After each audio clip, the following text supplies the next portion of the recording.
मुझे लगता है कि उन्होंने नियम कानून पढ़ा ही नहीं। दूसरा, यदि उनको सरकार चलाने का थोड़ा भी अनुभव होता, मुझे लगता है कि उनको ट्रेनिंग लेनी चाहिए। खरगे जी से ही ट्रेनिंग ले लें, किसी दूसरे से नहीं ले लें। उनके अध्यक्ष तो कम से कम मंत्री रहे हैं। देखिए, राहुल गांधी जी जो है ना, मुझे लगता है कि इस देश के इतिहास में पहली बार ऐसा हुआ है जब विपक्ष के नेता को इस देश से कोई मतलब ही नहीं है। कभी आपने उनको सीरियस पॉलिटिक्स करते हुए देखा है? 2 मिनट आते हैं, मीडिया में बोलते हैं और चले जाते हैं। कई एक ऐसे सेशन है जिसमें कि उनकी अटेंडेंस 0 है और उसके बाद उनको अपेक्षा होती है कि पार्लियामेंट में वो जब खड़ा हों उनके लिए माइक खड़ा हो जाए। पार्लियामेंट में आपको पता है एथिक्स है, रूल 349 है। वो ये कहता है कि आप बोलकर तुरंत बाहर नहीं जा सकते, आपको यदि बोलना है तो वहाँ बैठना है।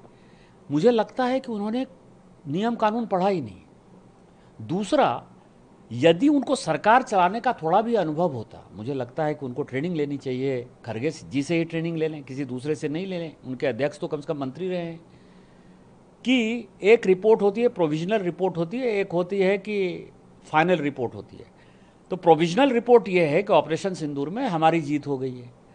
अब परमानेंट जो रिपोर्ट बनेगी, जिसको फाइनल रिपोर्ट कहते हैं, जब पाकिस्तान ऑक्यूपाइड कश्मीर हम ले लेंगे तब आपको फाइनल रिपोर्ट आपको बताने की भी आवश्यकता नहीं पड़ेगी। हम देश को, दुनिया को बता देंगे। क्योंकि न्यू नॉर्मल जो है, माननीय प्रधानमंत्री जी ने कहा है कि जब भी अब पाकिस्तान से बात होगी तो केवल हमारा जो हिस्सा कश्मीर का पाकिस्तान ने ज़बरदस्ती कब्जा कर लिया है 1947-48 से, उसी के बारे में बात होगी। तो इसको आप क्या कहेंगे? इसको मूर्खतापूर्ण ही बात कहेंगे। तो कई एक चीज़ें हैं। मैं दूसरी बात और कह दे रहा हूँ।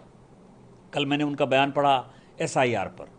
अब आप समझें कि ये कानून जब 21 साल से 18 साल राजीव गांधी जी ने युवा वोटरों को आकर्षित करने के लिए जब ये कानून लेकर आए, उसमें उन्होंने जो है स्पेशल इंटेंसिव रिवीजन का जो है खुद का प्रोविजन किया। ये पार्लियामेंट में माननीय राजीव गांधी जी का पास किया हुआ कानून है। अपने पिताजी के भी पास किए हुए कानून को नहीं मानते हैं।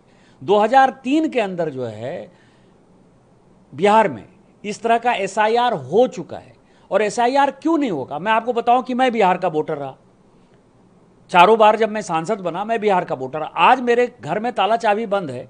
यदि मैं नहीं रहता हूं वहां तो मेरा वोट क्यों होगा? इसमें उनको केवल मुसलमान ही क्यों दिखाई देता है? और मुसलमान यदि दिखाई देता है तो बांग्लादेशी मुसलमान के साथ मिलकर, बांग्लादेशी घुसपैठियों के साथ मिलकर कोई सरकार नहीं बन सकती। ये चुनाव बिहार में या पूरे देश भर में भारत के सिटीजन के ऊपर हो रहा है, बिहार के नागरिक के ऊपर हो रहा है, ना कि बांग्लादेशी नागरिक को वोटर बनाने के ऊपर हो रहा है। बांग्लादेशी यदि घुसपैठिए यहाँ आए हैं और गलत तरीके से आए हैं, जैसे 70 साल का कोई आदमी 2010 में वोटर नहीं है, 15 में वोटर नहीं है, 20 में वोटर नहीं है, 24 के लोकसभा में वोटर नहीं है, और वो अचानक यदि 25 में वोटर होना चाहेगा तो कोई पूछेगा ना भाई कि तुम्हारी उम्र तो 70 साल है, 70 साल में तुम इतने वर्षों से वोटर क्यों नहीं हुए? तो इसका मतलब वो बांग्लादेशी घुसपैठिया है। तो इस तरह की घटिया बातें जो है। और चुनाव आयोग, आपको पता है कि कई एक चुनाव आयुक्त ऐसे हुए, MS गिल तो अंतिम उदाहरण थे, जो चुनाव आयुक्त से हटे और उनको कांग्रेस ने मंत्री बना दिया।